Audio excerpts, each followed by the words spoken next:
I'm sharing a reading experience. I took down notes from Spy Secrets That Can Save Your Life by Jason Hansen, and I'm sharing them with you now.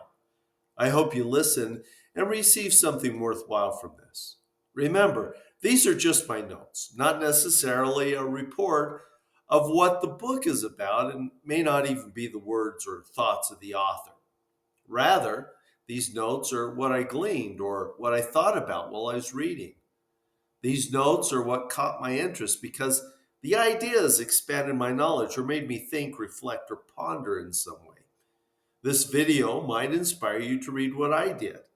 It's my hope that you'll search for the best books and gain information and ideas to help you to become a better person. The more you read, the better you'll think. And the better you think, the more you'll be able to face life's challenges successfully. Movement saves lives. Staying put will get you injured or killed. Normalcy bias is how humans try to cope with unwanted change. We fear change, and normalcy bias puts us in danger. Most criminals are criminals of opportunity, which means that they're looking for circumstances that are just right.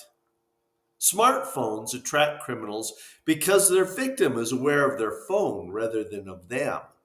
Additionally, smartphones have enough information on it that you can have your identity stolen from it. It's preferable that you keep your keys in your hand, not your phone.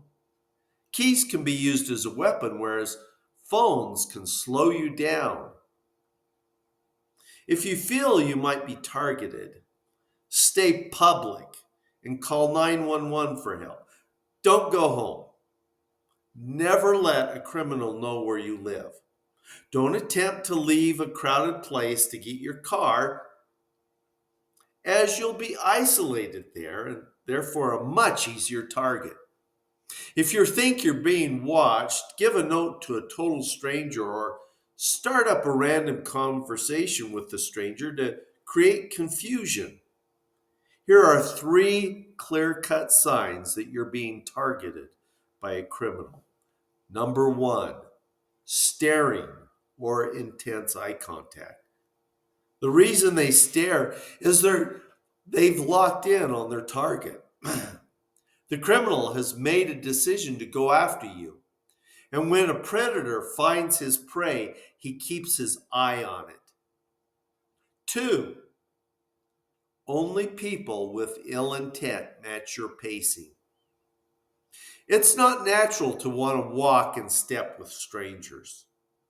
This is also true with vehicles. A criminal will always try to speed up or slow down his pace to match yours. Number three, distraction is usually the last step. Criminals will often work with others. One person distracts you with a question, a plea for help, or an offer to help. Home. About 75% of homes in America have quickset locks, which are easy to open. Get Slag or Mendico on your doors instead. 20% of all homes are broken into. Most are cased. Half of the break ins involve criminals dressed as delivery, or they have a uniform on of some sort. 70% of all home invasions happen when someone opens the door for them.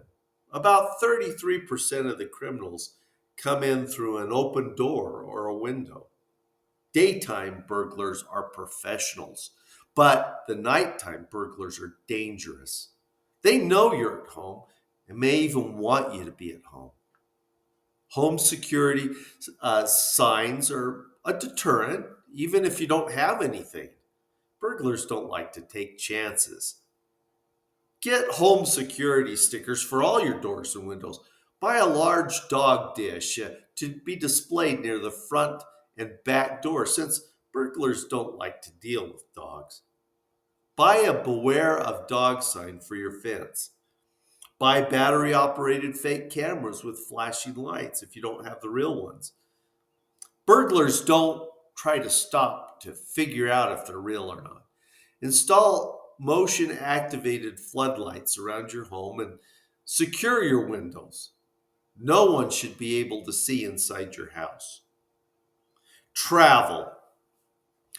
Places that have simply become too dangerous for Americans to visit include Mexico and the Caribbean, especially Jamaica, which has one of the highest murder rates per capita in the world. When you book hotel rooms, get a room between the sixth and third floor.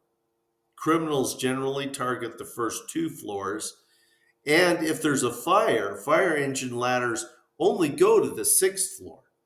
Don't stay in rooms next to stairwells, as criminals target those rooms so they can have an easy escape.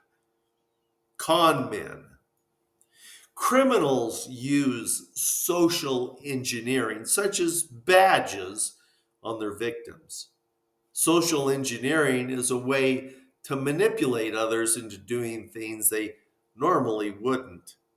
The objective is to manipulate you through the cracks of your thinking. Our cognitive bias are what we use to filter and sort through the mountain of information in a short amount of time. We try and take shortcuts, but shortcuts trip us up. It's much better to have a healthy sense of skepticism so you can remain safe. Ted Bundy was a master of the Good Samaritan scam. Don't ever get into a position where you're isolated, such as getting into a car.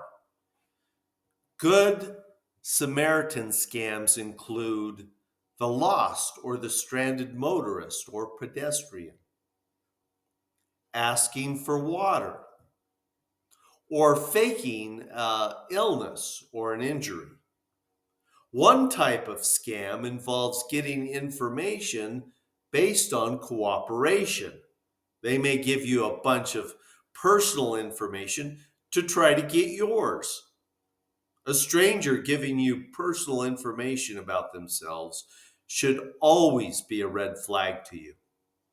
Posing as a representative of an organization or company to try to get information out of you is another one. The credit card company will never call you. They send mail or have you call them. Exposing a liar. To figure out if someone is lying, it's best to know what their normal behavior is. If the person doesn't answer your questions directly or simply refuses to answer the question, the chances are high that it's a lie. An honest person doesn't try to convince you of their honesty. The dishonest person might say something like, "You can trust me. I'm on your side." An honest person will tend to give you what you ask for. Many people think the face is a sure way to tell if a person is lying, but the feet are much more reliable. If you ask a question and the feet change what they're doing, you struck a chord, which might indicate they lied. The feet also point in the direction they want to go. When talking to an honest person, the feet will likely point at the person asking the question. If the person is uncomfortable, the feet point away or towards an exit. It's also common for a guilty person to stop moving around and freeze. Another sign that they're trying to hide something from you is they'll overreact in an attempt to beat you down or make you feel ridiculous for even asking. Watch the head. An honest person tends to start shaking their head yes or no before they speak.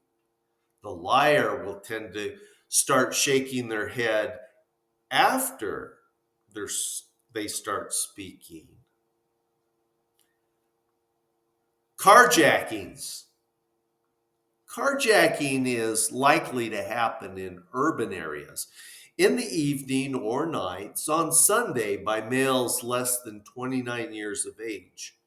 You're most vulnerable at stoplights or signs. Carjackers are interested in girls and women that are alone. Lock your doors and roll up your windows.